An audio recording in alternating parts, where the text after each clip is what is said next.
छोटी बहू घर में रहकर भला क्यों आराम फरमाए। क्या कहा सुमन, दूसरों के घर जाकर काम करेगी, यानी कि काम वाली बाई। मम्मी लोग सुनेंगे तो हंसेंगे हमारे परिवार पर। तुम्हारा क्या, तुम तो घर में रहती हो, घर का बड़ा तो मैं हूँ, 4 लोगों को मुझे जवाब देना होगा। शर्म आ रही है सोच कर भी। शीला जी के बड़े बेटे महेश ने चिल्लाते हुए अपनी माँ से कहा, बेटा शर्म तो मुझे भी आती है जब तू और तेरी बहू मिलकर मेरी और अपने छोटे भाई के परिवार की रोटियां गिनते हैं। माना वह तुझसे कम कमाते हैं, लेकिन यह भी तो देख, वह और उसकी बीवी घर के कितने काम बिना 1 रुपए लिए फ्री में करते हैं। तेरे बच्चों को स्कूल छोड़कर आना, उन्हें पढ़ाना, दोनों टाइम खाना बनाना, बर्तन मांजना, साथ ही बाजार के भी सारे काम।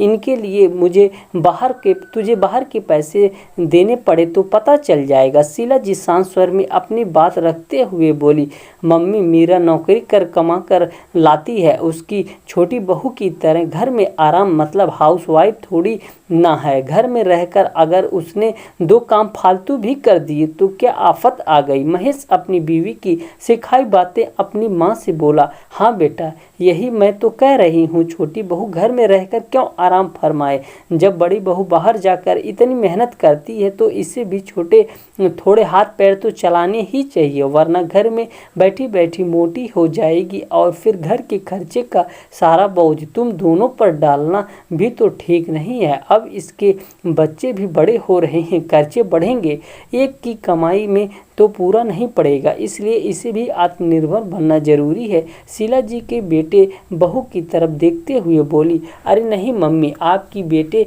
तो यूं ही नाराज हो रही हैं। देवरानी जी ने तो बहुत काम करती हैं, फिर उनके बच्चे हमारे बच्चों से अलग थोड़ी ना है, हम मैनेज कर लेंगे, इसे नौकरी करने की ज़रूरत नहीं है। शीला जी की बड़ी बहू बात बिगड़ती देखकर मीठी आवाज़ में बोली, क्योंकि उसे पता था अगर देवरानी भी काम करने के लिए बाहर निकल गई तो पीछे से घर का सारा काम उसके सिर पर आ पड़ेगा, जिसकी उसे आदत नहीं है। फिर काम वाली का खर्चा, बच्चों के स्कूल, बस और भी बहुत से खर्चे सोच कर ही उसे पसीने आने लगे थे। नहीं नहीं बहू, कब तक तुम दोनों इसके खर्चे पूरा करोगे। इन दोनों को अपनी जिम्मेदारी खुद उठाने दो। और हाँ, एक ना एक दिन तो दोनों पैरों पर अलग होना ही पड़ेगा दोनों को। तो क्यों ना शांति से दोनों भाई अपनी अपनी रसोई अलग कर लो, ना कामकाज की चिक चिक, ना खर्चों को लेकर रोज का रोना। हाँ बेटा, कोई काम छोटा नहीं होता, बस हमारे देखने का नजरिया उसे छोटा बड़ा बना देता है।